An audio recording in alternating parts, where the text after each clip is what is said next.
Jesus querido, eis-nos aqui unidos, corações pequeninos na direção do teu, para te agradecer, Mestre, nesta oportunidade maravilhosa, delicada e harmoniosa, para te rogar, recebas a nossa gratidão profunda por estarmos aqui na condição em que estamos. Hoje, Mestre, muito, muito especialmente, nós celebramos pelos calendários da Terra o dia que marcou o advento do Espiritismo para a humanidade terrena, na magistral obra para a humanidade, que é a codificação por nosso querido Allan Kardec. É uma emoção, Jesus, que nos leva agora juntos ao teu coração, no dia em que celebramos a consubstanciação de tua promessa para a humanidade. Eu rogarei ao Pai que vos envie um dia um outro Consolador. É para estudarmos, mestres, o conteúdo profundo e para nós inesgotável desta aula magna para a humanidade que nos deu Rivaio Kardec. Para ele, Jesus, nós aqui reunidos em ambos os planos de existência, nós rogamos que faças recair por sobre ele, por sua mente privilegiada, por seu coração tão imantado ao teu, que recaiam, portanto, sobre ele, Mestre, as bênçãos do teu inesgotável amor.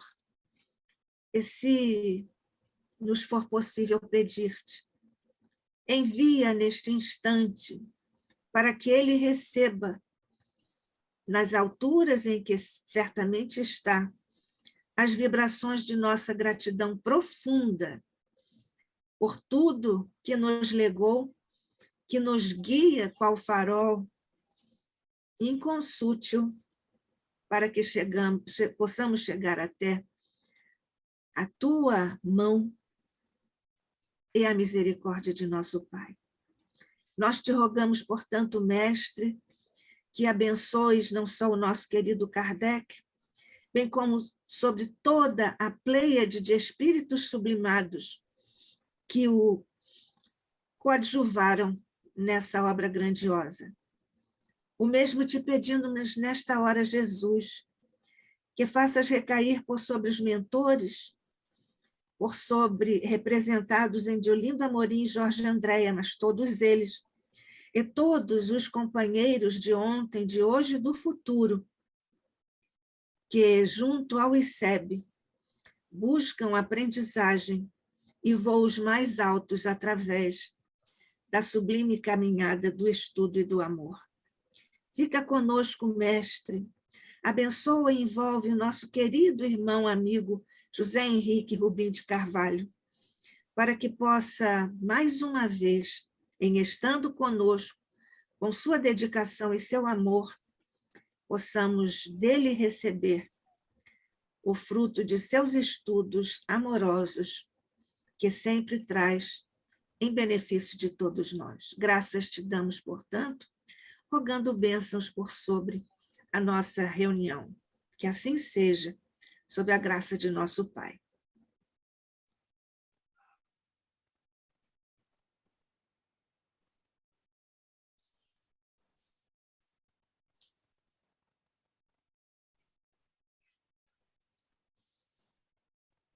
Vamos, Rubim?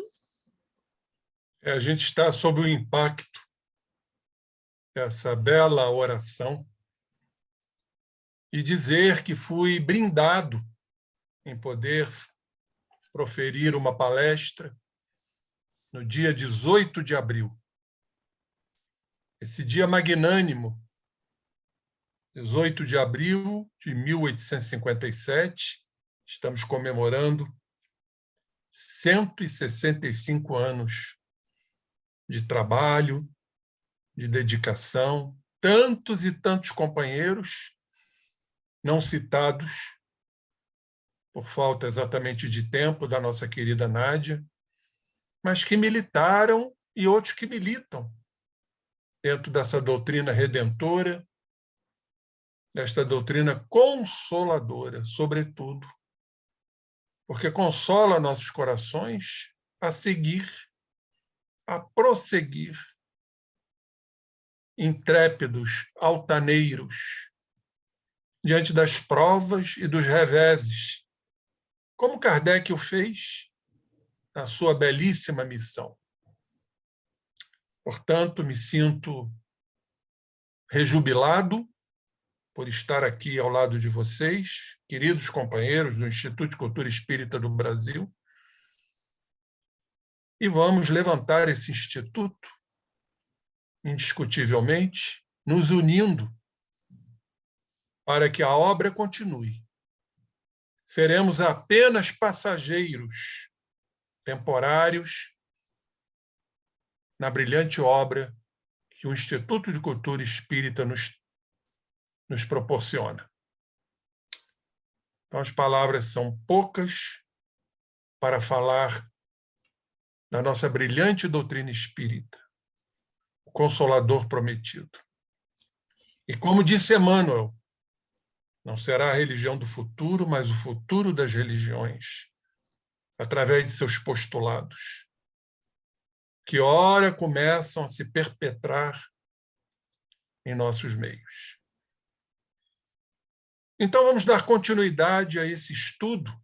Isso, Henrique, se você me permite, eu vou apresentá-lo antes que você comece propriamente a sua palestra, porque primeiro você estava saudando o nosso 18 de abril, não é? Perfeito. Isso, José Henrique Rubim de Carvalho é médico do trabalho, terapeuta de vida passada, terapeuta floral de Bar, presidente da Associação Médico Espírita de Nova Friburgo, a AME Friburgo, expositor espírita, inclusive aqui no ICEB. Ele vai nos falar sobre as propriedades plásticas do perispírito. Obrigada, Zé Henrique Rubim. Obrigado, minha amiga. Vamos, então, aqui colocar a tela. Dividir com vocês aqui a tela. E a nossa palestra, dando continuidade a esse ciclo de apresentações sobre o perispírito, trabalho extraído da obra fantástica de Zalmino Zimmermann, esse livro que considero praticamente completo sobre o perispírito. E hoje vamos falar, estamos nas propriedades do perispírito, sobre as propriedades plásticas, assunto extremamente interessante para o nosso conhecimento do perispírito, do psicossoma, corpo perispiritual e outros termos, modelo organizador biológico, campos morfogenéticos, segundo Rupert Sheldrake, o excelentíssimo biólogo inglês.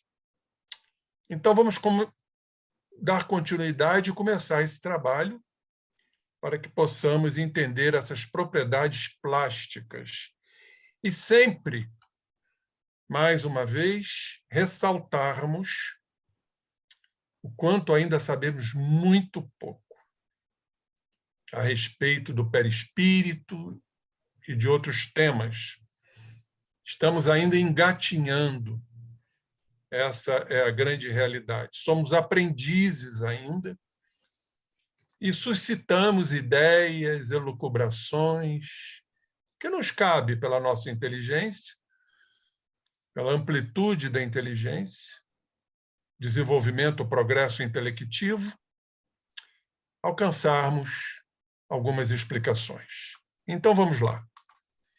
Plasticidade, para entendermos esta propriedade perispirítica. O perispírito, extensão da alma, mais uma vez, como disse anteriormente, a alma é o princípio inteligente, que com seu inseparável perispírito é o espírito. Então, o espírito é o princípio inteligente, a alma e o seu corpo. Então, o perispírito, extensão da alma, é o eterno espelho da mente, moldando-se de acordo com seu comando, o comando chamado de plasticizante. Por isso, o perispírito tem essa propriedade plástica. De fato, o corpo espiritual mostra extremo poder plástico, como assinala Emmanuel, adaptando-se automaticamente às ordens mentais que brotam continuamente da alma. Então, no perispírito não pensa. O perispírito é a instrumentalidade, é o espelho da mente que reage sob o comando da alma, do princípio inteligente, moldando o perispírito de acordo com seus objetivos, com suas finalidades. E aqui trouxemos do livro Educação para a Morte, do nosso querido Herculano Pires. Ele nos diz o seguinte: tal fato explica o fenômeno de rejuvenescimento que experimentam os espíritos desencarnados, conscientes de seu estado.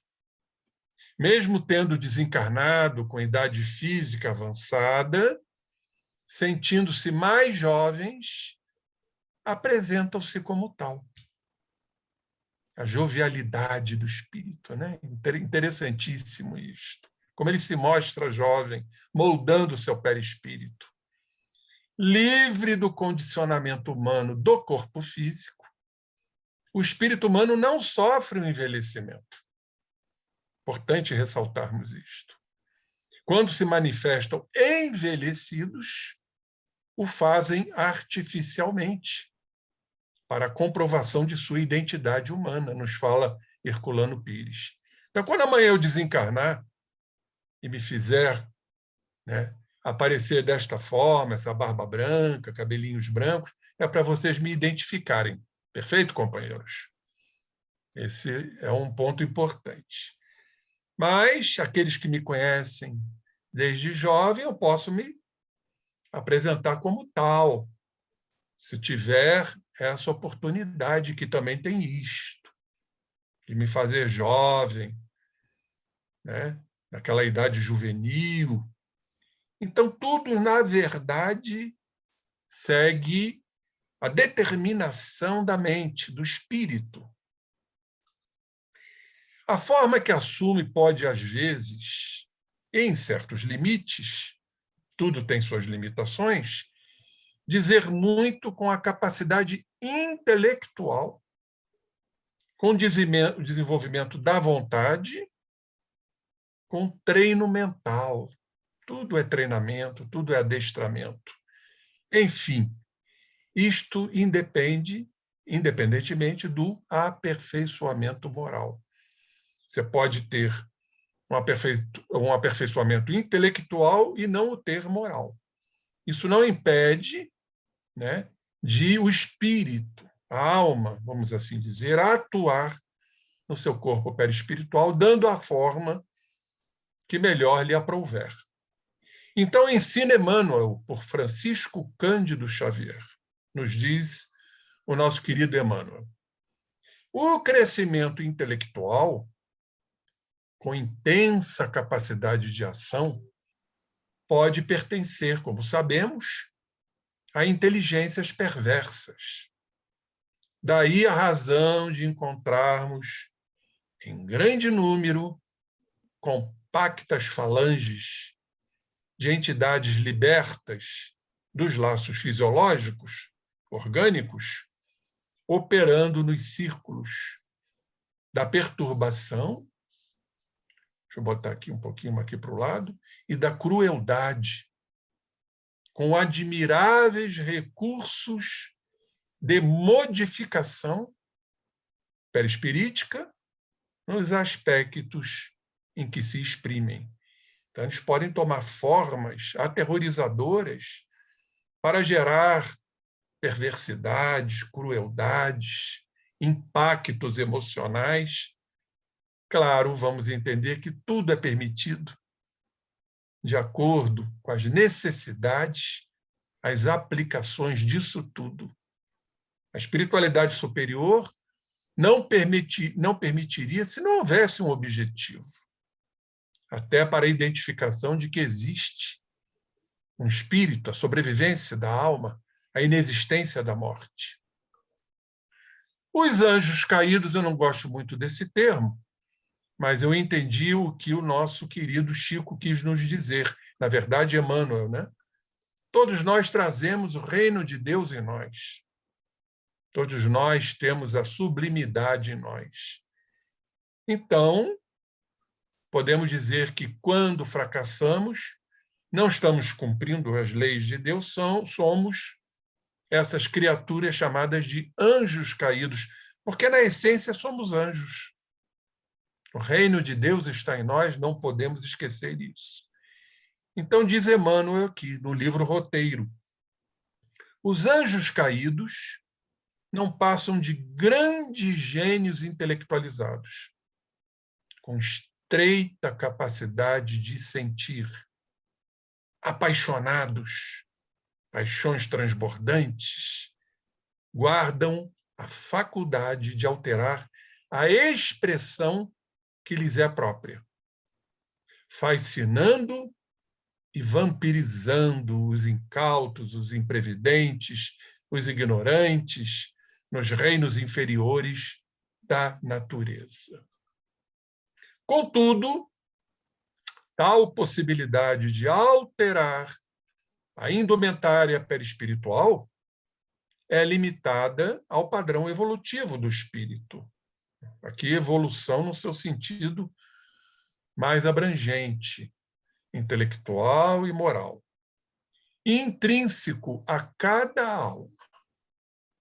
O espírito só pode adequar-se perispiritualmente aos moldes que digam com as suas vivências pretéritas. Então, ele não pode moldar ao seu bel prazer, e sim tudo relacionado com as suas vivências pretéritas e atuais, ou seja, de acordo com a sua realidade íntima, com a sua realidade psíquica ou psicoespiritual.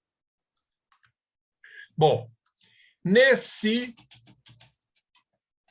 capítulo, a propósito, impõe-se considerar que, independentemente das aquisições intelectuais, pode o espírito mergulhar em tão severo desequilíbrio afetivo que, imerso no que chamamos de monoideísmo avassalador, André Luiz chama de monoideísmo auto-hipnotizante, chega a entrar num processo de retração do campo, que sustenta sua própria tessitura perispiritual, comprometendo dolorosamente suas funções.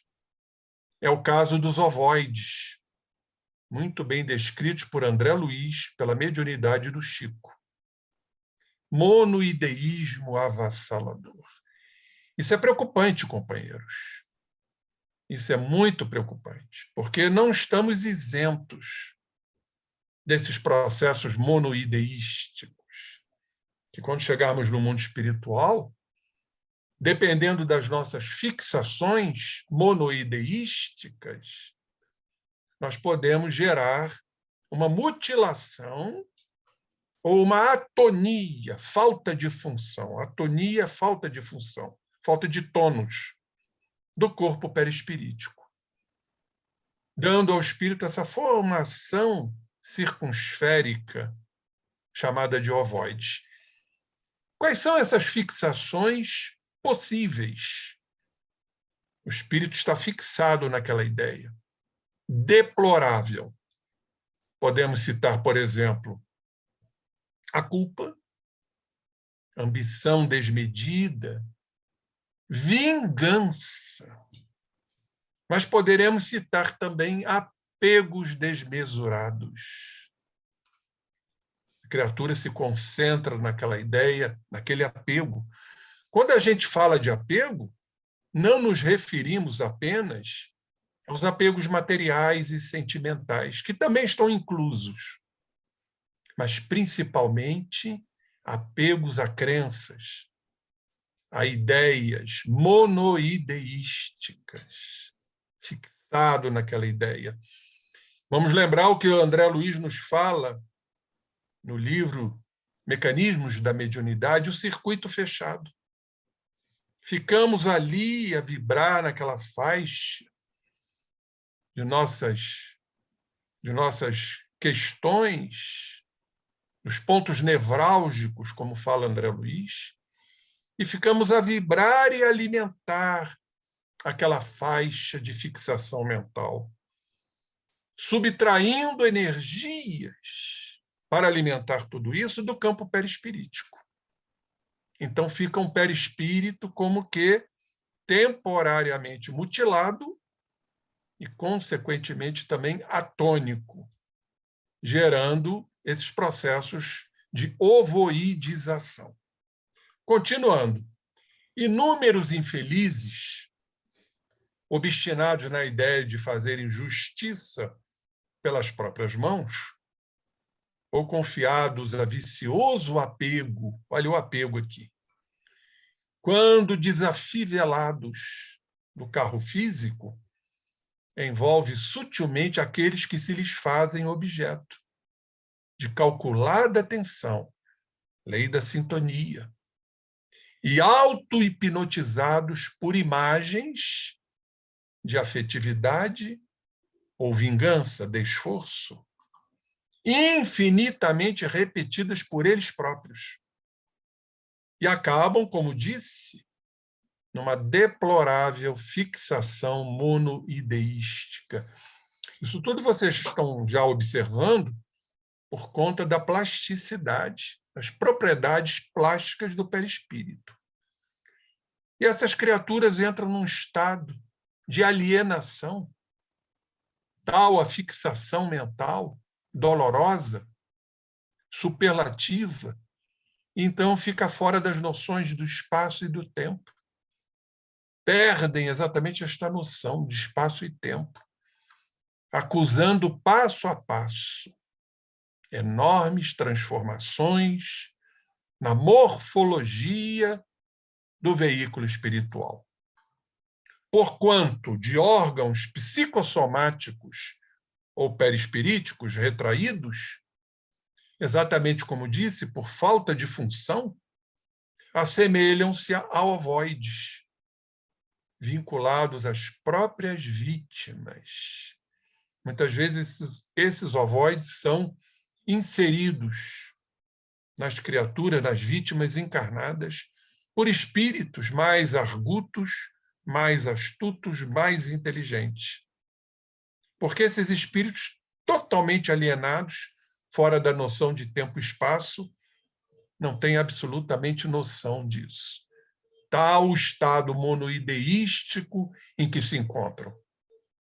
Então, há uma vinculação às próprias vítimas, que, de modo geral, pela sintonia, eles aceitam mecanicamente a influenciação, a face dos pensamentos de remorso, olha aí a culpa presente, arrependimento tardio, ódio voraz.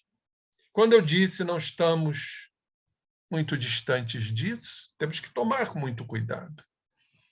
Não sabemos da nossa arquetipia, não sabemos de nossas sombras, como dizia o nosso querido Jorge Andréa, dos núcleos em potenciação espirituais. Não sabemos nossos complexos, que trazem a sua independência, complexos esses carregados de afetividade, como nos fala Jung. Jung nos diz que quando não conseguimos controlar esses complexos, nós ficamos como que despersonalizados, há uma divisão, há uma cisão da personalidade, traduzindo isso tudo em quadros psicóticos, os surtos psicóticos. E não podemos esquecer que esses complexos trazem essas questões monoideísticas próprias das criaturas desequilibradas. Por isso eu afirmei que temos que tomar muito cuidado para não entrarmos nesses processos infelizes de fixações mentais. Então, egoísmo exigente, que alimentam no próprio cérebro através de ondas mentais incessantes. No tocante à criatura humana, o obsessor passa a viver no clima pessoal da vítima, processo de vampirismo, em perfeita simbiose mórbida, absorvendo-lhe as forças psíquicas. Situação essa que, em muitos casos, se prolonga para além da morte física do hospedeiro, conforme a natureza e a extensão dos compromissos morais entre o credor e o devedor. Processo obsessivo. Isso está lá no livro, maravilhoso livro Evolução em Dois Mundos, pelo espírito André Luiz, psicografia do nosso querido Chico. Muito bem, em processo a evidenciar caso extremo dessa retratilidade perispiritual, mostra veemente das possibilidades plásticas do corpo da alma, do perispírito. É de duração relativa, dentro da lei de causa e efeito, que todos nós estamos inseridos, que rege a evolução humana. Chegado o momento, como isso se retroage? Como isso se soluciona? A bendita lei de amor, esta promanada pelo amantíssimo Pai, o arquiteto da vida, o geômetra do universo, proporciona a todas as criaturas, e não condená-las ao fogo eterno, a possibilidade da remissão de suas dívidas morais. E aqui, então, para nossa alegria, porque hoje estamos comemorando 165 anos do Livro dos Espíritos. Então, ficamos alegres quando estudamos e compreendemos a permissão do Pai que tudo isso aconteça, mas também oportunizando a renovação do espírito, a recuperação, a restauração do corpo perispirítico. Então, nos chama a atenção exatamente o que aqui está. Reinicia-se o ciclo reencarnatório. E, sob a proteção das vestes carnais, o espírito consegue, pouco a pouco, expandir-se, com o perispírito readquirindo forma e regularidade de funções, ainda que através de dolorosas etapas de recondicionamento e cura. Que coisa magnífica isto! Ou seja, vamos entender como verdadeiramente, mecanicamente isso funciona. O processo da encarnação é um processo de miniaturização, de retração ou retratilidade, ou restringimento do corpo perispirítico. Vamos, então, entender que o ovoide já está com as suas funções comprometidas. Já está retrátil, sob a forma esférica, de ovoide. Então, onde está a recuperação desses espíritos totalmente alienados? Porque fica a pergunta, como é que eles vão se recuperar? Se há um toldamento da consciência, fora exatamente da noção de tempo e espaço. Então vem a bendita reencarnação, um dos postulados da nossa doutrina que hoje estamos comemorando. Porque o que é a reencarnação? É exatamente o oposto do processo retrátil. A reencarnação, a partir da concepção, é um processo de alargamento, é um processo em que o espírito ali presente, seja ovoide ou não, ele vai se expandir. A reencarnação é expansível através da própria matéria chamada de divisão celular. Concepção, espermatozoide, óvulo, forma o zigoto, o ovo. E daí vem a divisão celular. É um processo de expansão. Diferentemente da retratilidade que acontece nos ovoides. Mas podemos entender, e que, na grande maioria dos casos, pela pouca função ou nenhuma função de parte do seu corpo espiritual, esse espírito ovoide não encontrará condições de plasmar um corpo físico. E aí começamos a entender grandes partes dentro do nosso planeta dos chamados abortos espontâneos. Não estou querendo dizer que todo aborto espontâneo é fruto de ovoides que ainda não conseguem plasmar uma organização física. Mas estamos aqui para pensar, para elucidar, para entender essas possibilidades que a medicina dos homens ainda não compreende. Abortou por quê? Faz uma série de exames, dosagens hormonais, exames de imagem, e não se chega a um denominador comum.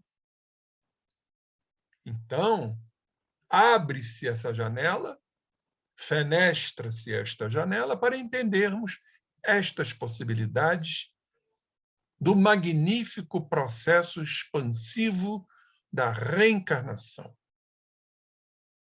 Ora, chegará o momento que, através de etapas dolorosas, de recondicionamento, o espírito, que antes era ovoide, já começa a tomar noção do seu estado e condições para plasmar uma organização física, que também poderá apresentar deficiências dentro da lei de causa e efeito.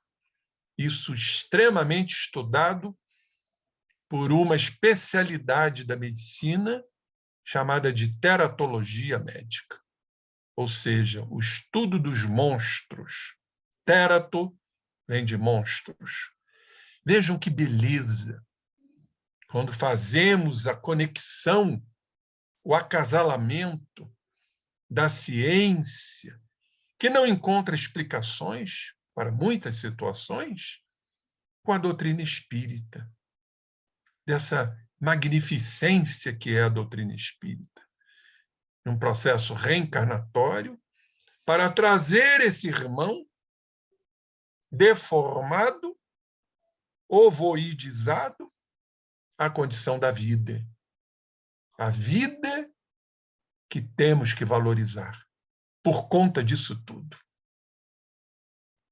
Muito bem, queridos irmãos. Ficamos, então, assim como que tocados pela excelsitude desta doutrina.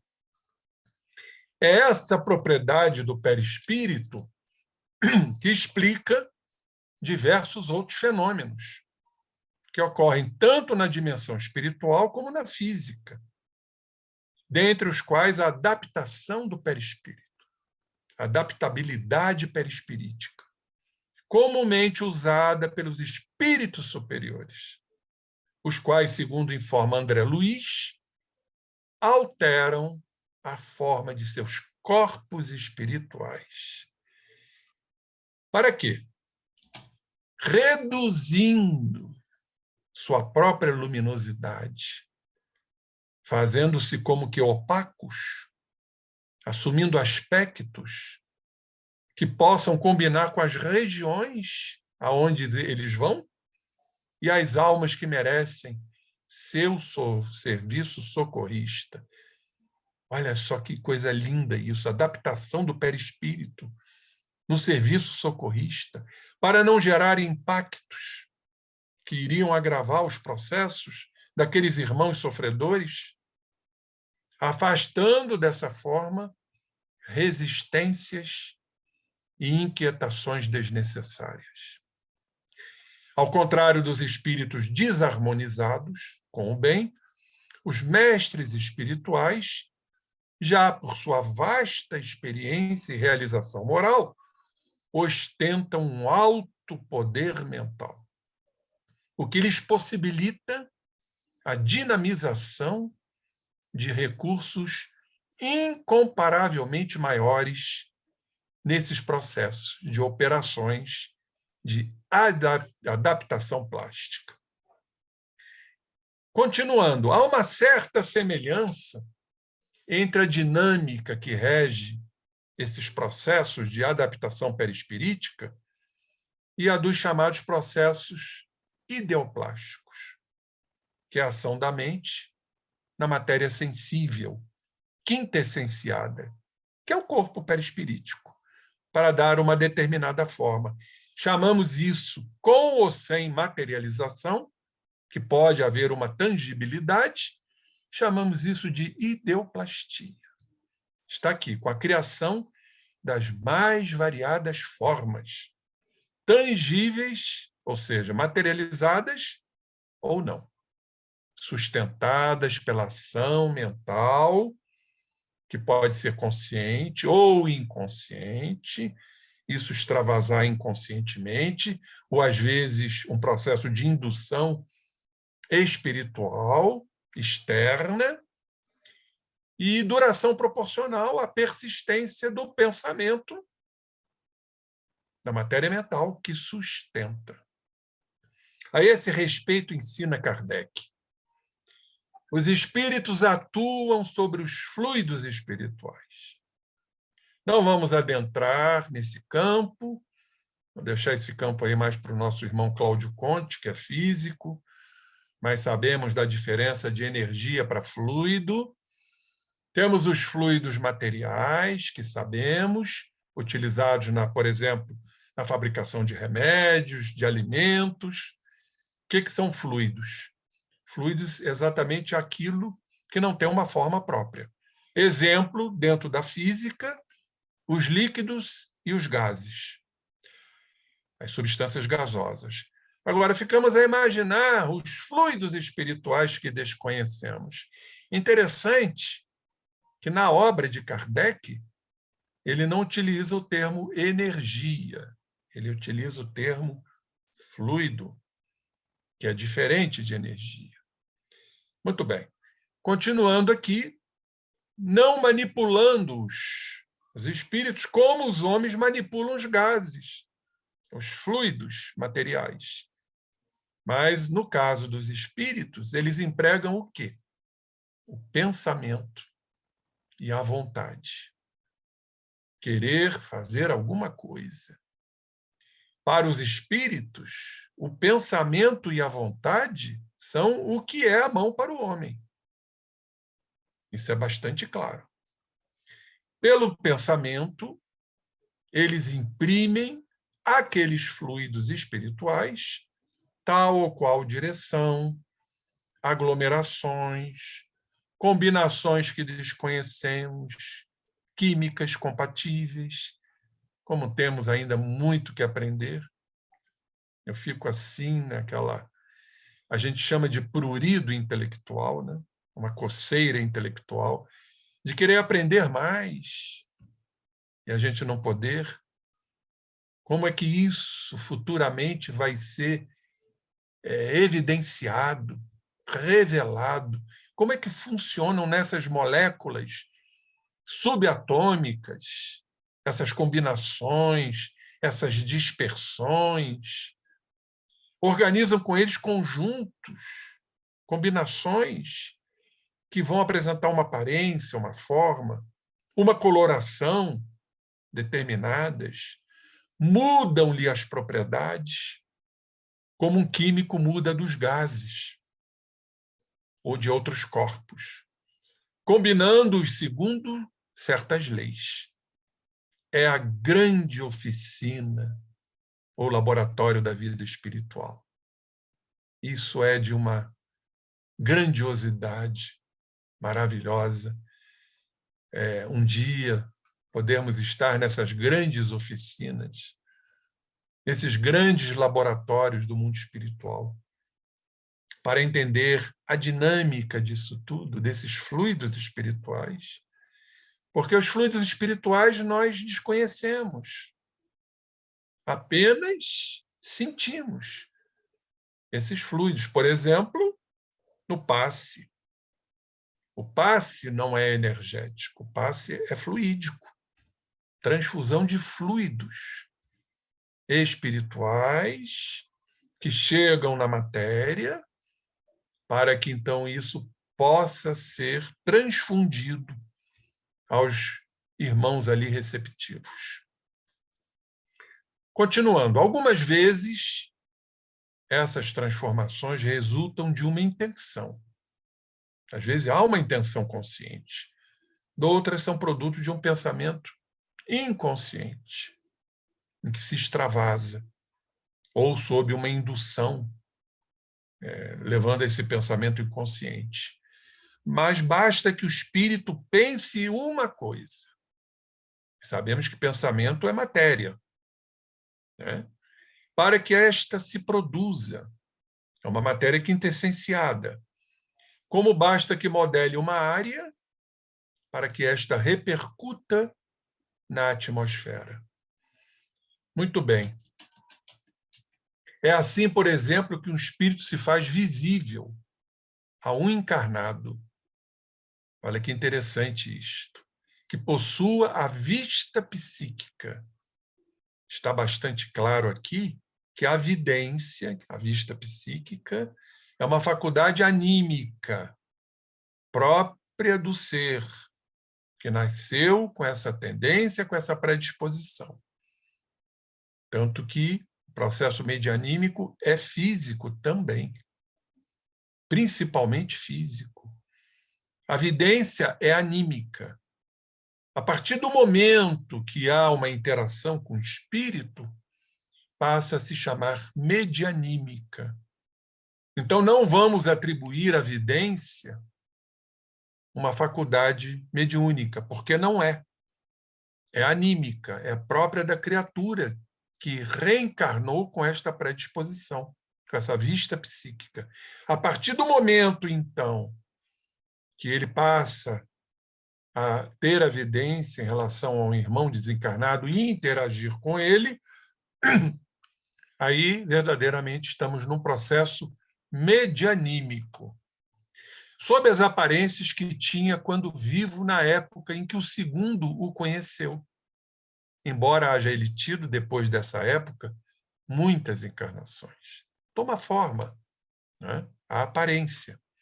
Isso está lá em A Gênese, lá no capítulo 14º, que é interessantíssimo esse capítulo. No item 2, pode o espírito assumir também, ainda que momentaneamente, as formas de uma pessoa encarnada, se tiver a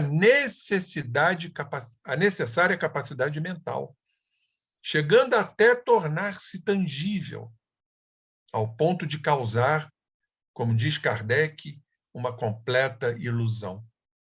E classificou esse fato como um singular fenômeno dos agêneres. Está lá no livro dos médiuns.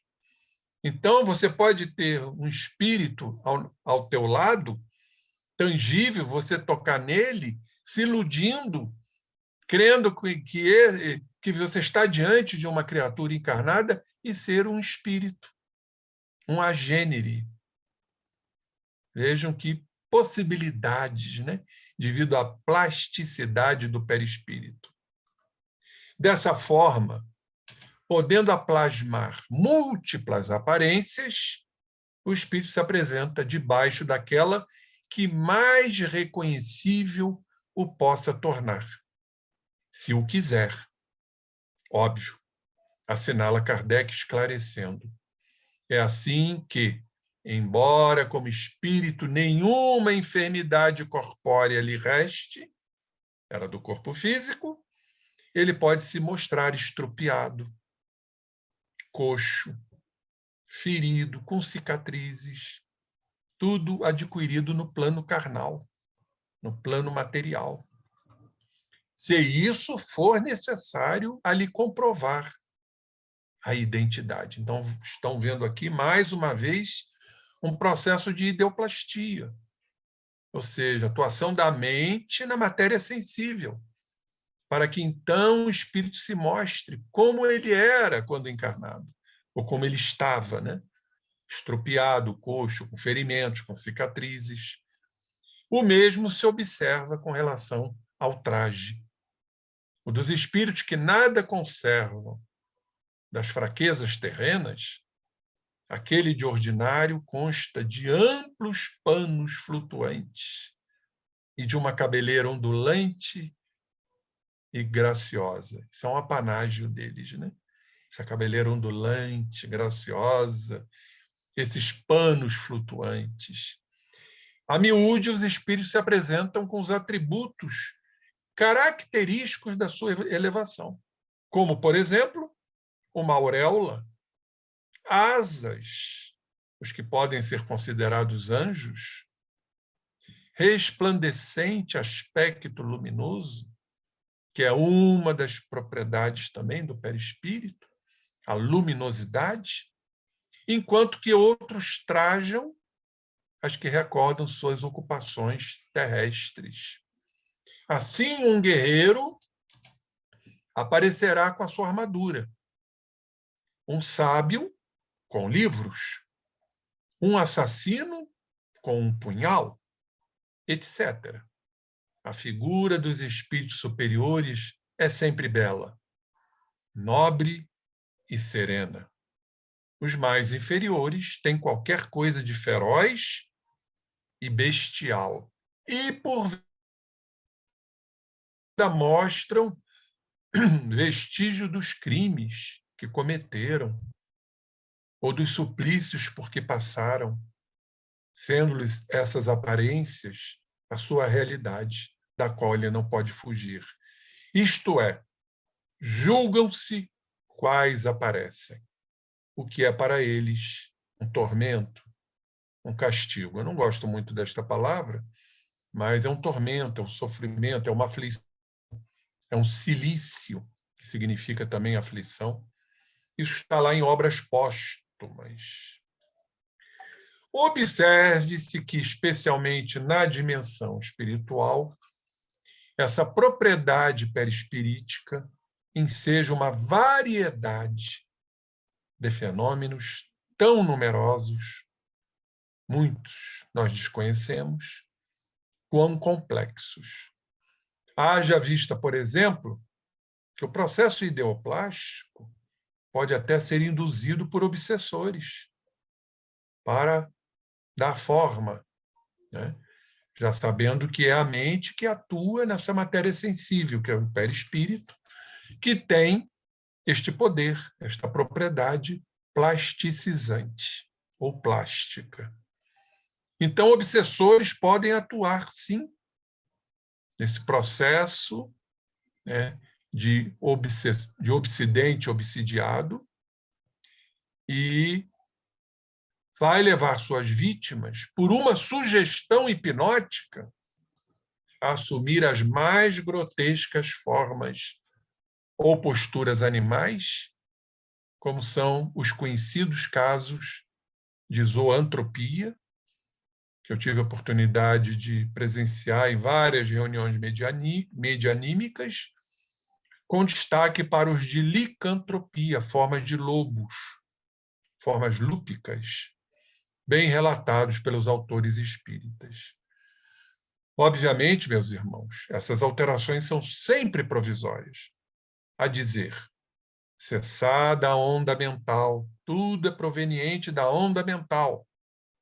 atuando na matéria sensível, sutil, corpo perispirítico, que as sustenta. Rompido o processo hipnótico, ressurgem as formas originais. O fenômeno ideoplástico, a traduzir, como disse, a ação do pensamento, modelando a matéria sensível, e perispírito é matéria quintessenciada, enseja a propósito as mais ricas oportunidades de estudo, mercê das circunstâncias em que pode ocorrer e dos notáveis efeitos que pode produzir. De catalogação, aliás, impossível tal sua variedade. Alguns fenômenos, ainda que raros, chegam a surpreender por sua complexidade e, ao mesmo tempo, por sua delicadeza, como, por exemplo, o caso das transfigurações, pela ação espiritual e, mais raro, pelo próprio médium. Vamos lembrar aqui a famosa transfiguração no Monte Tabor, onde Jesus encarnado se fez luz, ao lado de Moisés, desencarnado, e de Elias, o patriarca. E os apóstolos ficaram completamente enceguecidos com tanta luz. Eles que estavam presenciando esta extraordinária fenomenologia. Qual a razão de Jesus ter feito isto? Transfigurou-se. Ele agiu sobre o seu perispírito, extremamente sutil, dada a sua condição de espírito puro, embora na matéria. Por que Jesus fez isso? Primeiro, para nos mostrar que ele é luz, era luz. Tanto que ele disse, enquanto eu estou no mundo, eu sou a luz do mundo. Ninguém vai ao Pai a não ser por mim. E segundo, para nos mostrar o caminho que todos nós alcançaremos pela força do progresso, da nossa luta pessoal, para chegarmos à condição de espíritos puros que Jesus chegou e atingiu pelo seu próprio esforço.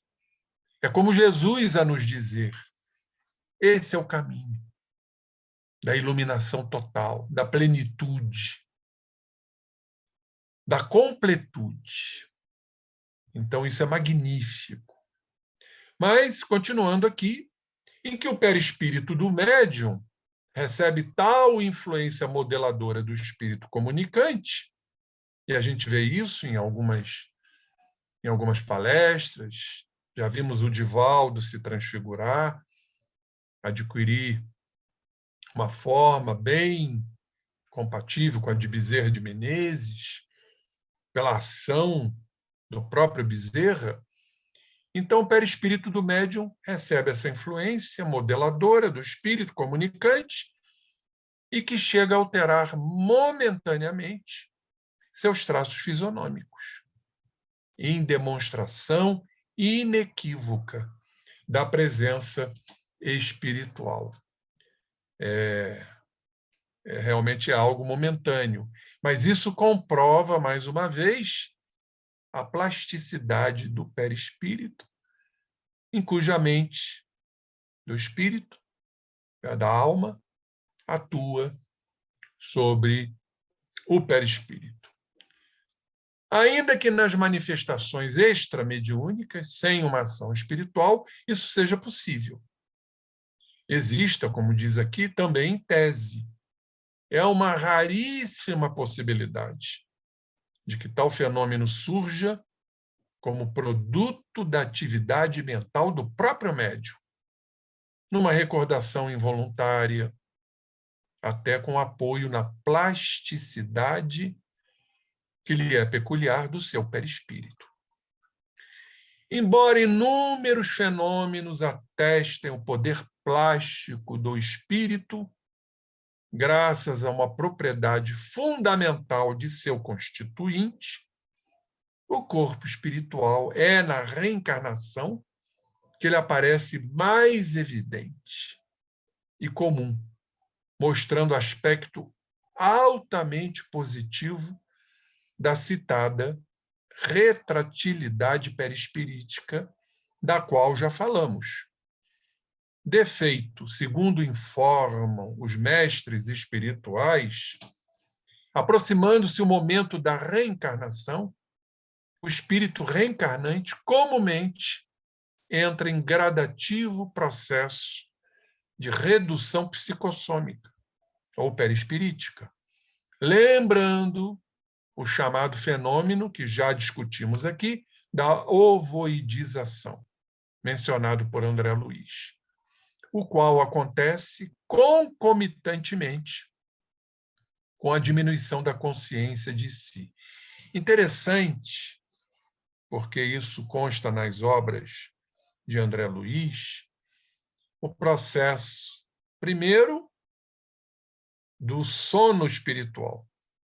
Por que acontece isto? Por que o espírito, na sua maioria, na sua condição de imperfeição, ele dorme? Exatamente pelas fixações mentais.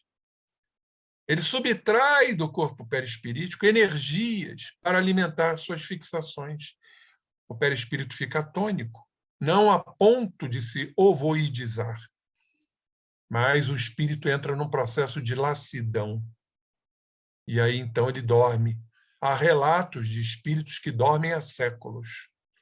E, repentinamente, ele desperta no processo evolutivo. E ele vai, então, estar confrontado com a sua realidade, que normalmente não é muito digna. Isso gera o processo de perturbação espiritual, de insanidade do espírito. Ele entra em desespero, ele fica alucinado.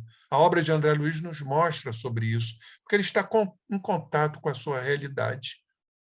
Ele não está escondido no estojo da carne, como assim o fazemos. Por isso, a vida física é um grande prêmio para todos nós.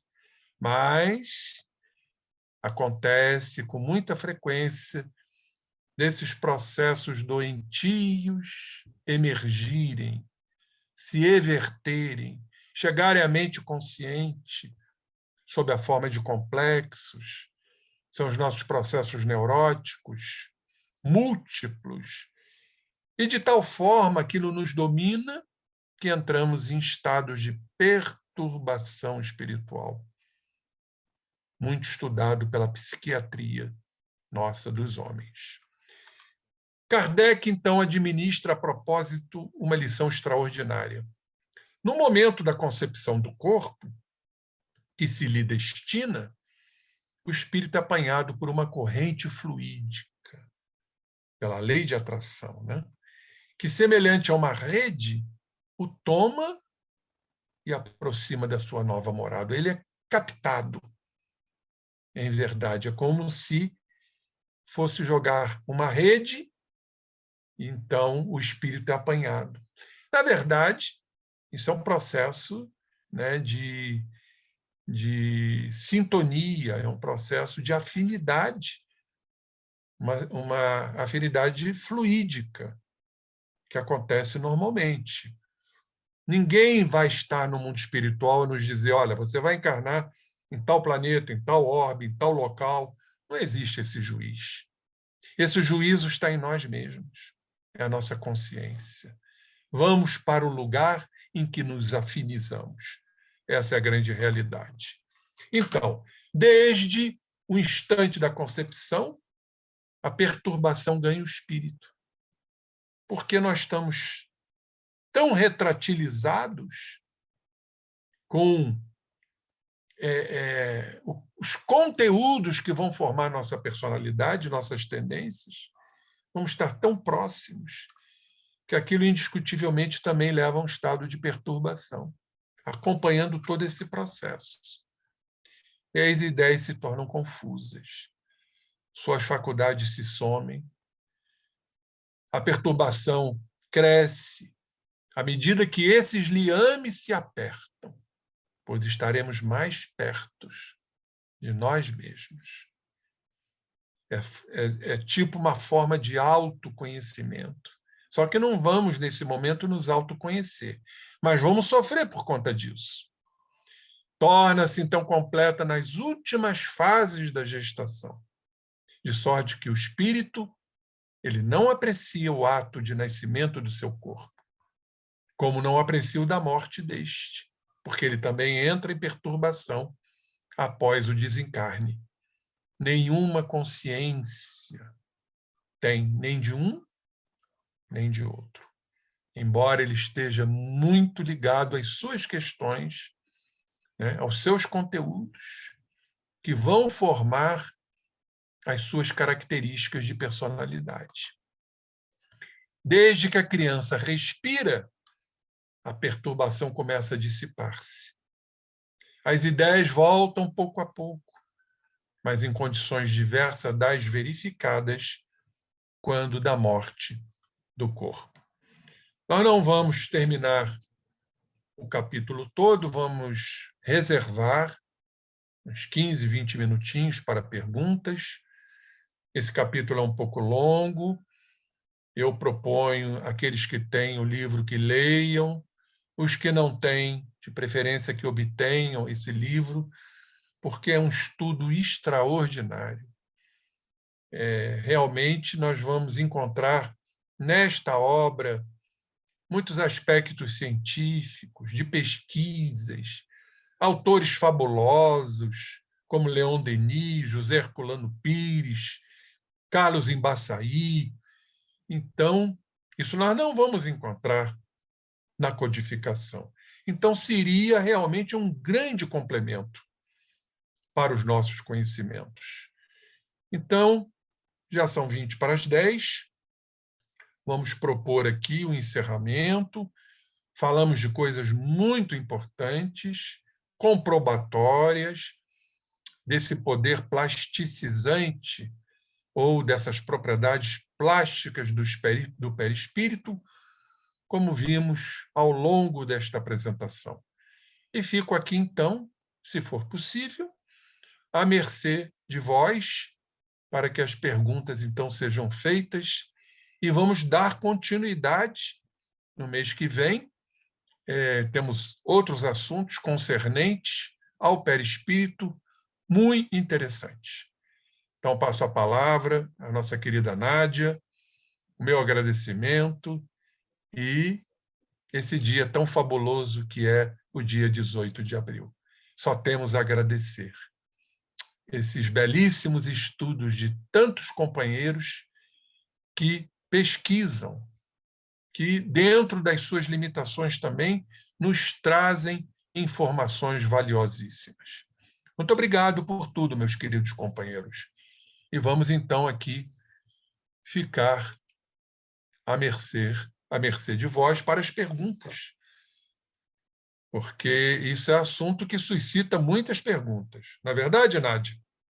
Verdade, verdade. Eu já vou aqui abrir o nosso bate-papo com o Paulo de Felipe, mas eu convido a todos que postem aqui as suas questões.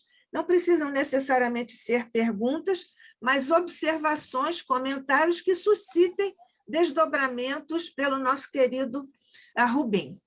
Então, vamos lá ao nosso Paulo de Felipe. Prezado Rubim, para o espírito, o que é ser jovem, já que o mundo espiritual é atemporal e imaterial? Perfeito. O mundo é atemporal e imaterial, mas isso não impede que o espírito tome uma forma jovial, né, para gerar alegria, gerar felicidade. O espírito tem seu livre-arbítrio. Isso não é correspondente à idade cronológica quando estamos encarnados. Uma coisa é uma coisa, outra coisa é outra coisa. Agora, ele pode, mesmo ele estando num mundo atemporal e imaterial, e essa questão da imaterialidade também é polêmica, porque se ele tem um perispírito, ele tem a matéria, né? Isso suscita a que filosoficamente passemos a entender de uma outra forma, mas ele pode tomar uma forma jovial para se identificar. Muitas vezes, ele desencarnou numa idade também muito pueril e se faz jovem para o processo de identificação daqueles que estão encarnados. Outras vezes, ele desencarna idoso, mas toma uma aparência de jovem, dentro, por exemplo, da sua família que o conheceu, para nos mostrar a alegria espiritual, a jovialidade que é peculiar. Então, não podemos aqui absolutamente confundir as coisas. Da idade cronológica, do período encarnatório, com o mundo espiritual, que o espírito pode tomar a forma que ele desejar, ressalvas, guardada as devidas proporções, né? O espírito não faz absolutamente o que ele quer. Então, normalmente, são as suas imagens desta encarnação, como eu disse, da sua realidade. Ele não pode absolutamente, através do seu pensamento, que modela a matéria sensível, tomar todas as formas que ele desejar. Mas, no caso aqui, exatamente para a identificação do espírito, trazendo a alegria, a jovialidade, porque, em verdade, nós somos jovens, somos idosos na cronologia, somos provectos, mas somos jovens. A juventude, a alegria, o prazer de viver, haja vista esses espíritos aqui encarnados que estão aí já praticamente centenários, com uma expressão juvenil, como foi do Jorge Andréia, como está sendo do Divaldo Pereira Franco e de outros irmãos, que envelhecem no corpo, mas não envelhecem na mente. Rubim, que coisa, hein? Somos provectos, mas estamos jovens. Que bela esperança, ó, Rubim. Mas né, Nádia? Pois é, isso é que é esperança. Ô, Rubim, o nosso querido Humberto de Campos tem em um de seus capítulos, em um de seus livros, se depois interessar, eu posso procurar aqui para dar precisão à informação, mas ele relata, ele descreve, na verdade, o processo em que há, no plano espiritual, uma espécie de balança, e há uma fila de espíritos desencarnados, e cada um que vai pisando, né, na balança, vai sofrendo ou não um processo de rejuvenescimento. E ele, então, até descreve a lista, que é de acordo com a bagagem do espírito, em função do que tenha produzido de ações boas ou não na encarnação recém-finda. E ele descreve, coloca ali a ficha de uma senhora, idade provecta, como diria você, bem senhora, octogenária, e ela, quando sai da balança, ela é absolutamente jovem, ela é uma jovem. Então, em função do que consta da sua ficha encarnatória recém-finda. Principalmente quando esse espírito, quando encarnado, mesmo numa condição de senectude, ele vive como um jovem, adquirindo virtudes importantíssimas nesta idade, como a resignação, a paciência e a esperança, porque isso são atributos, essas virtudes da alma. Podemos estar nesta idade mais avançada e, no entanto, profundamente resignados, profundamente pacientes e esperançosos. Lembrando que isso já tem uma certa especificidade no campo neurológico, na renovação dos neurônios. Claro, com as limitações devidas. Ninguém vai renovar os neurônios eternamente. Ninguém será Matusalém aqui na Terra, viver 700 ciclos, né? 700 anos. Mas como é importante esse processo da divisão celular dos nossos neurônios, a partir do momento que implementamos energias psíquicas compatíveis. Isso já está provado cientificamente.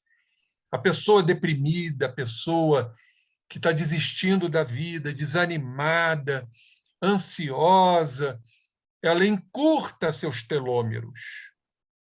Consequentemente, a telomerase, que é uma enzima responsável pela divisão celular dos neurônios, ela fica inabilitada. E os neurônios encurtam, o que significa, em verdade, ou melhor, os telômeros encurtam, e, consequentemente, os telômeros. O que significa isto, sob o ponto de vista médico? Significa o envelhecimento e a morte celular. Olha que coisa brilhante isso, né? Então, já aqui no campo orgânico, no campo material, a gente pode estar buscando sempre esse processo de rejuvenescimento, pela eclosão e o desabrochamento das virtudes. Muito bem. O Paulo de Felipe também pergunta: o espírito dormir, Rubim, significa não mais se aperceber, perder sua própria identidade? Isso é que é dormir? Jamais. O espírito não perde a sua identidade como nós não perdemos quando estamos dormindo. No mundo espiritual, o que acontece? A parte mais densa do perispírito entra num processo, né, de entorpecimento, que é o chamado dormir. Mas a parte mais sutil se expande e vai ter com companheiros de acordo com a sua condição. Então, se ele está numa postura deplorável de deficiência, ele vai lidar com os obsessores, que vão atormentá-lo. Por isso que muitos espíritos que estão dormindo, estão na hibernação espiritual, eles despertam como se fosse um pesadelo, acossados que foram por esses irmãos. Então, o que acontece no campo espiritual é o que acontece, guardadas as devidas proporções, conosco aqui. Nós não perdemos a nossa identidade, e nem os espíritos. Apenas, como eu disse, dentro do meu entendimento, há ali uma concentração, por conta das fixações mentais, levando a uma prostração perispirítica, esse é um termo meu, uma lassidão, fazendo com que esses irmãos durmam por um tempo indefinido, de acordo com a sua evolução espiritual. Mas não há perda da identidade, viu, meu amigo? Rubim, uma das descobertas ou das constatações em uma das excursões do nosso querido André Luiz, ele vai até um local onde os espíritos estão adormecidos. Milhares. Não é? Milhares de espíritos. Ele relata isso. Exatamente. E alguns poucos despertam. E esses que despertam entram no processo alucinatório, saem correndo como loucos. Por quê? Entram em contato com a sua realidade. É o que nós chamamos de perturbação. Eles entram em estado de perturbação, como se fosse verdadeiramente um surto psicótico. E lá com mais intensidade, porque não há o corpo físico para filtrar esses processos. O Rubim é, inclusive, o caso que os psicólogos estudam no seu trabalho clínico, em que pessoas encarnadas, que em função de determinada problemática que não querem ou não podem ou não sabem como enfrentar, preferem dormir. Não é isso? Existem encarnados que querem dormir o tempo todo e que, com um mecanismo de fuga da sua realidade, encarnados. Perfeitamente. Foi isso que levou o nosso querido Paulo a nos dizer aquela brilhante frase: despertas, ó tu que dormes. Levanta-te dentre os mortos. Isso. Que o Cristo te alumiará. Te levantará. Bom, nós não temos nenhuma outra pergunta aqui no bate-papo, no chat. Eu tinha anotado, antes de você se referir à zoantropia e à licantropia, eu tinha anotado a zoantropia e os ovoides. Você pode comentar alguma distinção conceitual entre esses processos? E aproveita e desdobra um pouquinho de licantropia. Perfeitamente. A licantropia, zoantropia abrange, né, animais. Eu tive oportunidade em reuniões medianímicas da presença de lagartos, de répteis. Perfeito? Licantropia vem de lobo, formações lúpicas de lobos, tipo animais selvagens. Isso é uma indução obsessiva, mas também não é só a indução. Existe uma permissão do espírito para que isso ocorra.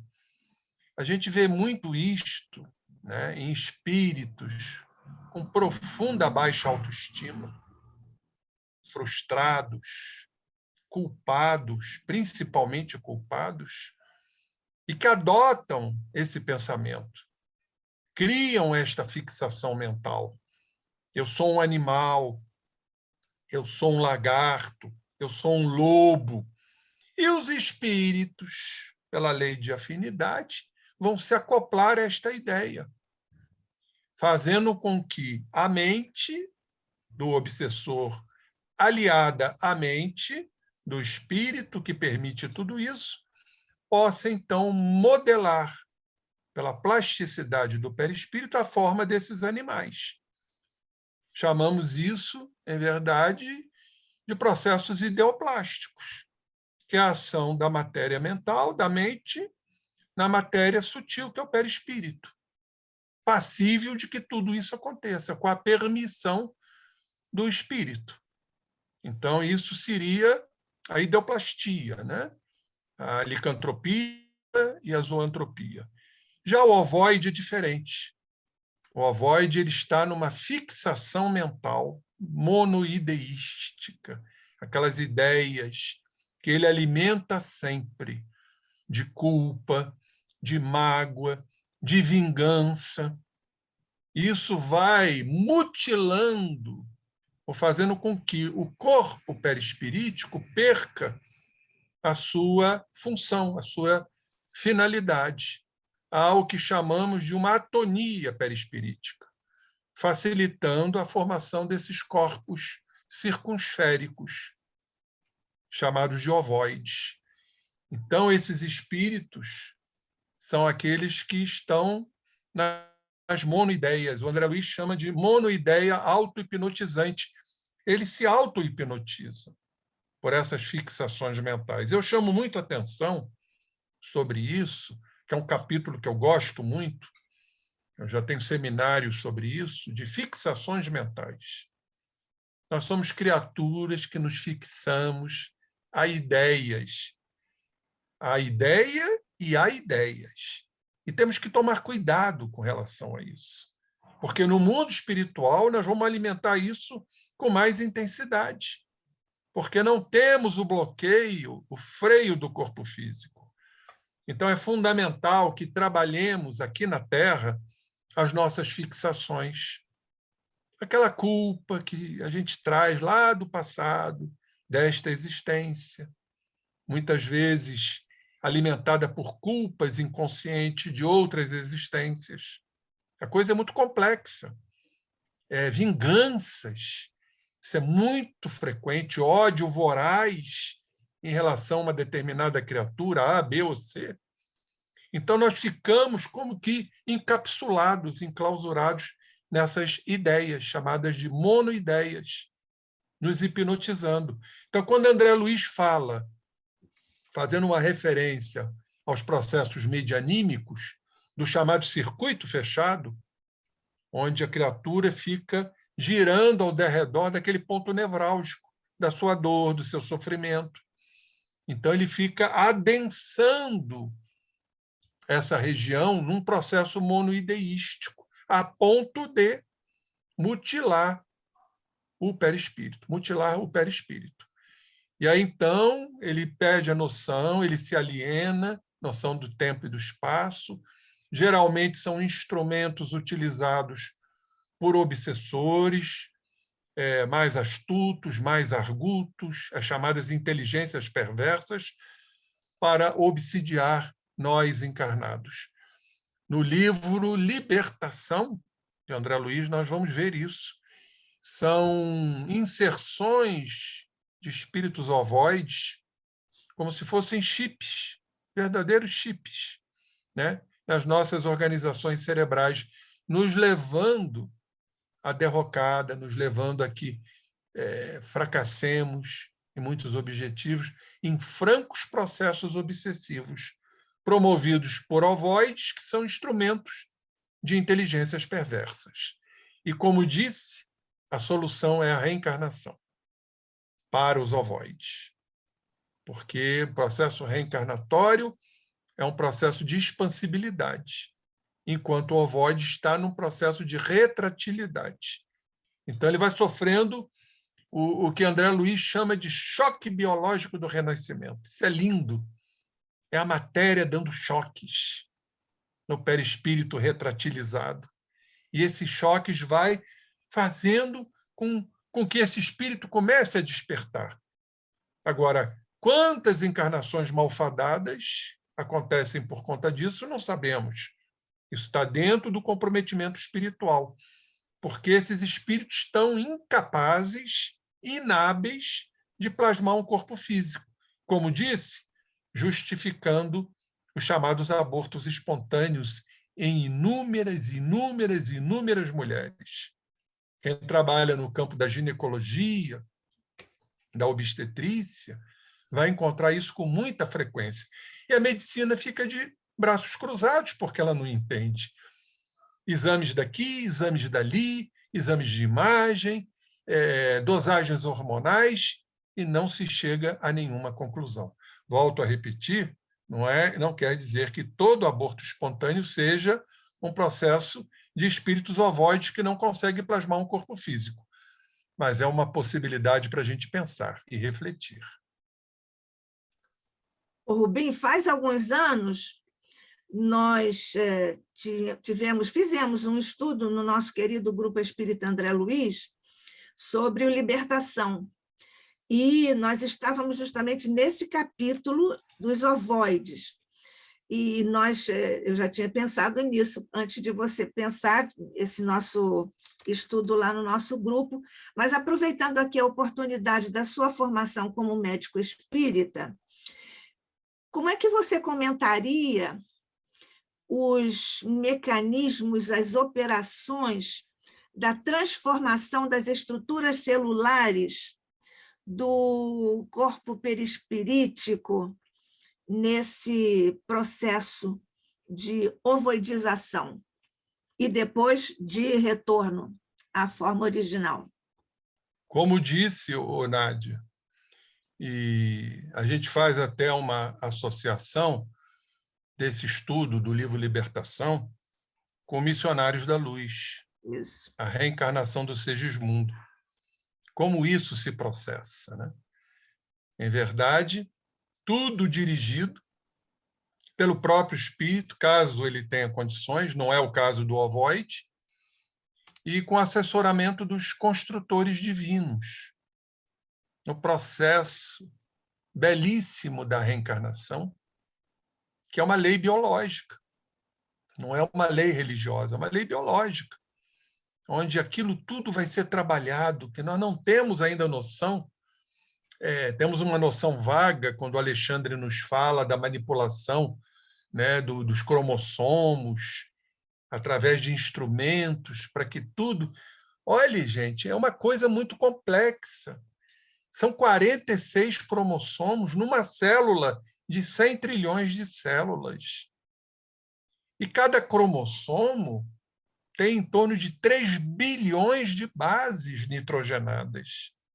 Citonina com guanina, alanina com timina, dentro de um processo, vamos dizer assim, arquitetônico tão profundo. E ali estão os nossos genes, os nossos 100 mil genes.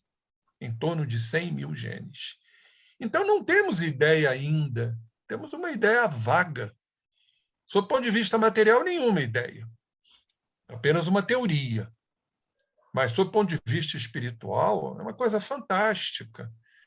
Agora, o ovoide, ele é colocado ali para sofrer esse choque do renascimento, da reencarnação. É um choque, em verdade, porque ali entram, né, os campos, entram as energias, podemos assim dizer, do reencarnante, dos pais, principalmente da mãe, que está muito a matéria mental, a matéria materna mental da mãe, né, que é muito importante, os moldes mentais maternos. Agora me lembrei o nome.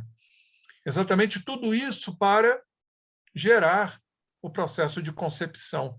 E fora o trabalho dos construtores divinos. Então, a reencarnação não é simples. Os espíritos nos dizem que a reencarnação é muito mais complexa do que a desencarnação.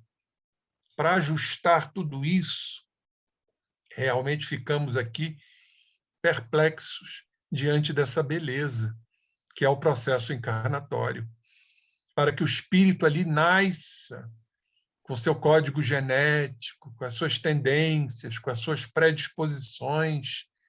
E, claro, também não podemos esquecer as escolhas das provas, que o próprio espírito assim se alista, se prontifica, sabendo que aquilo vai fazer com que ele evolua até rapidamente, se for uma prova realmente mais delicada, mais difícil. Olha, só a doutrina espírita. Mas no caso do ovoide, voltando, ele ainda não tem condições de plasmar um corpo físico.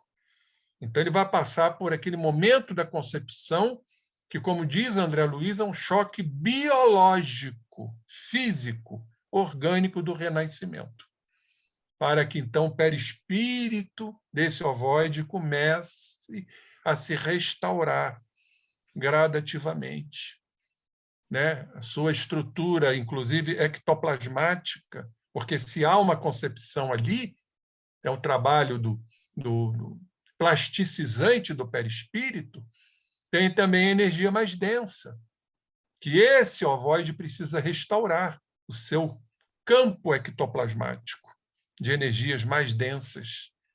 Então, é um processo lindíssimo, no sentido de que esse ovoide vai retornar para um futuro processo de reencarnação, até ele adquirir o equilíbrio perispirítico, plasmando, então, uma organização física, seja com deficiência ou sem deficiência. É isso que acontece diante exatamente das suas dívidas, porque esse ovoide está íncito na lei de causa e efeito. Semeadura é livre, a colheita é obrigatória. Como é obrigatório. Nós vamos aqui perguntar à Rosa, nossa médica geneticista. Rosa, você tem algum comentário para fazer sobre isso, sobre esse processo das estruturas celulares no processo de retratividade e depois de reconstituição ou reconquista, digamos, das formas originais? Eu acho que, assim, eu sempre falo para as pessoas para lerem o capítulo 12 e o 13, lá do Missionários da Luz, que fala sobre a reencarnação de Sigismundo, porque, assim, desde que eu li a primeira vez o capítulo, eu fiquei, assim, impressionada, levando em conta o ano em que o livro foi escrito, como é que ele descreve tão bem tudo aquilo que a gente hoje estuda como epigenética, como mudança da expressão de uma carga genética. E isso tudo está nesses dois capítulos do livro. Então, assim, eu entendo assim, a ovalização como se você vai retirando até pela plasticidade do perispírito mesmo, né? Você vai retirando o fluido, né? Você vai reduzindo o tamanho, né? E isso, se a gente lembrar que na concepção o embrião é uma célula, né? Você começa com uma célula só, se junto o espermatozoide e o óvulo, você tem uma célula, né? Na ovoidização, você vai fazer um processo, e assim, na encarnação, aquela célula começa a se multiplicar, depois entra num programa de morfogênese, começa a diferenciar os tecidos. Na ovoidização, é como se a gente fizesse o caminho contrário. Você começa a perder substâncias, você começa a reduzir o número de células, até, não é que vai voltar a uma célula, né? Porque eles falam que fica com uma estrutura meio de ovoide, mas é como se fosse semelhante, você vai perdendo elementos químicos, moléculas, né? Você vai perdendo tudo e vai diminuindo de tamanho. Por isso que o Rubim colocou tão bem que para depois esses ovoides, para eles poderem retornar à sua forma normal, eles vão ter que passar por gestações, porque nas gestações ele vai de novo começar a multiplicar o número de células, diferenciar tecidos, e às vezes você precisa de mais de uma reencarnação, que às vezes não ultrapassa o segundo, terceiro mês. Daí ele colocou tão bem a alta incidência de abortos entre os humanos. Né? De todos os mamíferos, a espécie humana é que mais tem aborto espontâneo. 15% das gestações, essa é uma estatística normal, independente da faixa etária, 15% das gestações na espécie humana terminam em abortos espontâneos.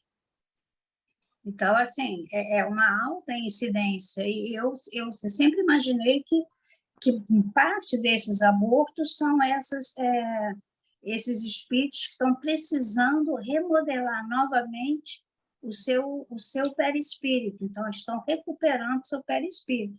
Pode precisar de uma, duas, né?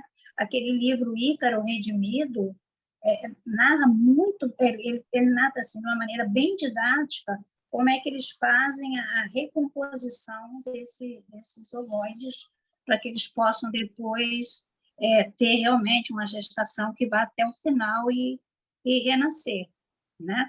Do ponto de vista técnico, a gente pode exatamente pensar que seja dessa maneira, mas assim, eu acho que o André Luiz é uma das razões pelas quais eu me tornei espírita, porque eu já contei isso, eu entrei em contato com a doutrina espírita desde criança, adolescente, depois entrei para a faculdade de medicina, tive uma grande amiga na faculdade de medicina que me deu o livro dos espíritos, isso eu ainda estava no segundo ano da faculdade, né? Mas só quando, bem mais tarde, já em 94, eu li a série do André Luiz, foi que realmente assim, eu ficava impressionada exatamente, porque coisas que ele colocava em livros publicados em 48, 50, 50 e pouco, era aquilo que eu estava estudando, né, que eu tinha estudado na faculdade e tudo mais. Mas, assim, em termos técnicos, é isso que acontece, por isso a gente precisa das gestações para recompor. E como tudo que tem na natureza, destruir é fácil, recompor, às vezes, é bem difícil. Ô, Rosa, eu queria até fazer aqui um acréscimo e, de repente, ouvir sua opinião. A estrutura orgânica, desde o momento da concepção, mais próxima ao perispírito, e aí você entendendo que esse perispírito nos ovoides está mutilado, está sem capacidade, está inábil, está afuncional, seria o termo mais correto, está sem função, obviamente isso vai influenciar diretamente no que chamamos as células-tronco, que as células-troncos é que promovem, né, a diferenciação dos órgãos. Então, se você tem um perispírito afuncional, obviamente essas células-troncos também estarão afuncionais e, consequentemente, a não formação, a não plasmagem de um corpo físico. Você concorda comigo? Não, concordo. Você vai perdendo átomos mesmo, né? A gente está falando de estruturas, quando você fala de perispírito e ligação com o corpo físico, a gente está falando de átomos. Quando você fala de átomos, você fala de elementos químicos mesmo. Então, você vai perdendo essa quantidade de átomos que vão formar elementos químicos e moléculas, você vai fazendo o inverso, né? Você vai perdendo os átomos e depois você tem que recompor ou captar dentro do meio esses átomos de volta para poder recompor o perispírito. Acho que é exatamente por aí mesmo, né? Você vai lesando o perispírito, vai perdendo naquela parte semimaterial do perispírito. Quando você lesa, você está perdendo exatamente átomos, né? Elementos químicos que são a ser necessários de recompor mais tarde. Eu acho que é assim. E interessante também, Rosa, se a gente for aumentar a nossa capacidade de raciocínio, não diria que esses espíritos ovoides estariam aptos para isso, mas certamente teriam um auxílio de espíritos que, sabedores do processo, os auxiliariam. Em que sentido? Sim. Porque sabemos que, antes de encarnarmos, nós trazemos do fluido universal, através de transformações, as forças materiais compatíveis às do planeta. Sim. Eletromagnética, gravitacional, nuclear, fraca, forte. Agora, um ovoide não tem condições de fazer esse recolhimento. Provavelmente são ajudados por irmãos específicos e espirituais para que eles possam encarnar, porque eles vão encarnar. Apenas Sim. não vão dar continuidade ao processo encarnatório. Eles vão precisar, Então, às vezes, de várias gestações que serão interrompidas pela própria impossibilidade de reconstruir o perispírito, né? Perfeitamente. Não, eu acho que assim, quer dizer, a gente ainda está aprendendo física quântica, né? A gente ainda vai saber, não sei se, eu não tenho nem como te dizer se realmente seria por essas forças, né, físicas, né, eu não sei se seria por aí ou se seria mais básica ainda, seria mais básico de reaprender a fazer ligações atômicas mesmo, formação de elementos químicos, juntar os elementos químicos para fazer moléculas. Eu acho que até talvez seja até um pouquinho mais básico, né? E assim, o problema dos ovoides é que eu pensei até que você ia falar sobre isso. São os processos obsessivos, né? Quanto mais o espírito se fragiliza, mais fácil ele fica de processos obsessivos, e esses obsessores, eles realmente interferem nessa destruição, nessa desorganização atômica do perispírito do ovoide, para fazê-lo, né? Bombardeio por todos os lados, né? Fora aqueles que o espírito faz dele com ele mesmo, né?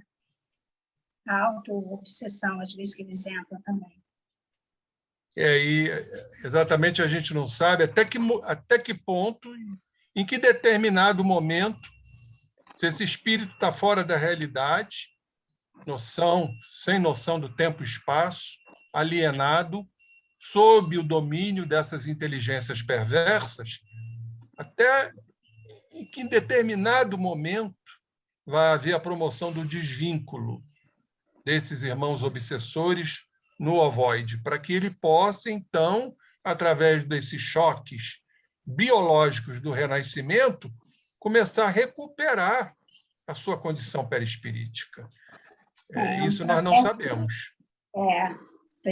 Haja socorrista espiritual para proteger ou retirar esses ovoides, às vezes, de falanges onde eles se envolveram, às vezes, inicialmente, até conscientemente, né? Quantas vezes, né, o espírito facilita seu próprio processo obsessivo, né? Exatamente. É tudo muito complexo. Como diz o nosso querido José Herculano Pires, não existe a obsessão. Aliás, a obsessão só existe porque existe a auto-obsessão, né? Sim, pois é isso que eu falei, né? Às vezes a desorganização começou dentro do próprio indivíduo e aí ele abriu os espaços para os outros. Perfeitamente. Isso, que beleza. A mesa mediúnica, quando nós conversamos com os espíritos, muitas vezes, várias vezes, nós já nos demos conta da presença desses, digamos assim, implantes nos espíritos comunicantes, e vimos que foi preciso uma conversa muito mais longa com eles, com os espíritos, para que os mentores pudessem facilitar, digamos assim, o desentranhamento das estruturas celulares de um e de outro, digamos, corpo, né? Elemento. Eu sei que nós estamos passados um pouco do nosso horário, mas eu não resisto, porque a culpa é da Rosa. A Rosa fez um comentário aqui sobre a física quântica, e eu não resisto a perguntar ao nosso físico, o Cláudio Conte, se ele pode tecer alguma consideração a esse respeito. Oi, Cláudio. Olá, Nádia, Rubim, Rosa, todos aqui presentes. Foi primeiro só falar que foi uma palestra fantástica, né? Muito boa. Esse debate entre o Rubim e a Rosa também me deixou aqui pensando muito e analisando. Mas aí, né, nós vamos abordar sobre o outro ponto de vista.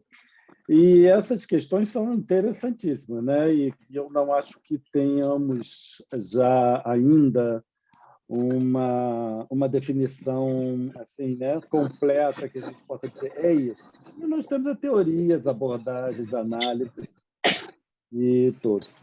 Então, a gente começa fazendo a distinção entre dormir e perturbação, porque o que acontece muitas vezes é essa confusão, né?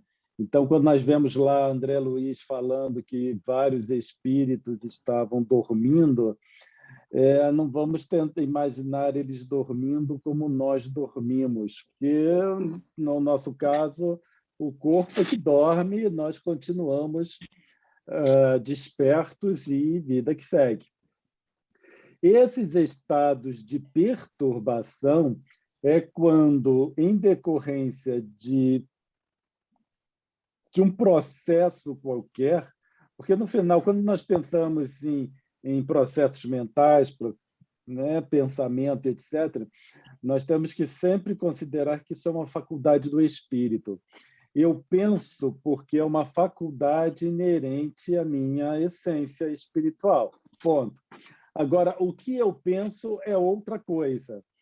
Agora, então, nós temos que não levar para o que eu penso, mas é essa faculdade inerente ao espírito, a mim, né, e a todos.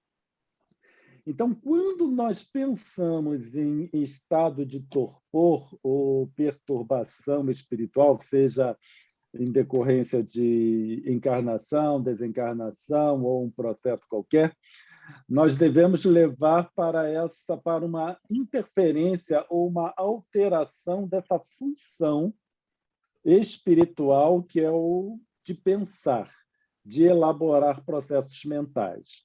Ponto. Então, esses espíritos, eles apresentam uma disfunção nessa função espiritual que é de processamento. E, com isso, acaba reduzindo, o que nós podemos dizer assim, reduzindo a velocidade de processamento. Então, uma perturbação nós devemos levar para uma interpretação de uma redução da velocidade da capacidade de processamento de informação. Só isso já leva o espírito a um estado de perturbação. Esses de André Luiz são aquelas situações em que o nível está muito limitado. Então, nós temos que pensar numa velocidade, capacidade de processamento de informação muito limitada, porque o conteúdo psíquico ele continua existindo no espírito, seja na encarnação, desencarnação ou numa perturbação por qualquer motivo. O conteúdo o espírito mantém, então ele não perde esse conteúdo, por isso que ele consegue sair daquela situação em que ele estava e continuar a sua vida. Porque se eu perder esse meu campo informacional, que é minha mente, então depois eu tenho que levar tudo de novo o tempo todo para agregar informação. E isso, né, não seria assim viável. Então, o problema, né, no nosso ver, não é no campo de informação, mas sim na função espiritual que leva a esse estado de perturbação.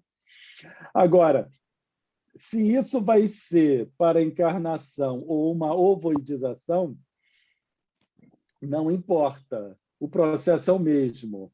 Só que um é um processo natural, isso acontece conosco, né? Para encarnar. Então, começa a dar início uma diminuição dessa velocidade de processamento. Então, mas isso é natural, ocorre, né, em vias de encarnar, e depois o espírito, depois que encarna, ele recobra essa capacidade de processamento gradativamente. Mas aí, e claro, a diferença, uma das grandes diferenças é que na encarnação ele começa a trabalhar uma região nova no seu campo de informação. E essa região nova é que está relacionado com a encarnação em si, que começa a dar início e começa a agregar informação naquela região específica do seu campo de informação. Quando nós vamos para um estado de perturbação, por assim dizer, fora encarnação, ou fora desencarnação também, é claro, nós já precisamos pensar que é o espírito, em decorrência das suas escolhas, porque esse espírito, nós espíritos, nós precisamos trabalhar a essência espiritual. Eu preciso trabalhar a minha essência espiritual. Da mesma forma que se eu não me exercitar fisicamente, meu coração começa a dar problema. Coração, veias, etc., começa tudo a degenerar, porque é necessário a atividade física. Então, essa essência espiritual, para a manutenção das suas funções, requer também uma atividade específica. E são essas atividades e pensamentos mais elevados, por assim dizer. Quando não é suprido isso ao espírito, não é que ocorra uma deterioração do espírito, tá? O que ocorre é uma falta de balanço nas suas funções. E essa é a função do pensamento, que está relacionado com a sua capacidade psíquica, com a sua capacidade de processamento de informação. Pelo menos é essa função que nós conseguimos perceber. Pode ser que ocorra disfunção em outras funções do espírito, mas essa que nós estamos tratando é essa que nós conseguimos perceber. Quando isso acontece, aí o processo de informação com o perispírito e corpo físico, aí o processo é o mesmo da encarnação. Começa a perder a velocidade de processamento, a interação com o meio diminui. E a interação com o meio principal é perispírito e corpo físico. Como essa troca de informação diminui, essa relação com o externo ela acaba se perdendo. Então, essa diminuição do perispírito, né, perda dessa forma que nós temos, está relacionado a uma limitação da troca de informação, porque a matéria ela só existe a partir do momento que haja informação. Meu corpo existe porque eu, como espírito, estou enviando informação para ele. A partir do momento que o espírito para ou diminui a velocidade de informação, por exemplo, eu durmo. É quando o espírito diminui a interação com o corpo físico. Aí o corpo dorme e o espírito segue. Nos níveis de que nós estamos tratando, aí já é a perda de informação com a matéria perispiritual. E é interessante que, quando nós falamos perispírito, corpo físico, nós precisamos também falar dos seres inteligentes que compõem o perispírito. Então, nós vemos que um campo de informação ou troca de informação muito complexo. Não sou só eu e matéria, sou eu, matéria, e também os seres inteligentes que compõem o nosso corpo físico e também o nosso perispírito. E por causa da plasticidade do perispírito, que Rubin, né, colocou muito bem ao longo do seu estudo, aí nós temos essa perda, por assim dizer, da matéria, porque a informação espírito com os seres inteligentes diminui muito, os seres inteligentes que são ainda muito primitivos, muito primários, não conseguem se manter essa estrutura sozinhos, então a informação com o meio material, que é o fluido, ele também diminui. E aí nós temos uma redução de toda essa estrutura perispiritual.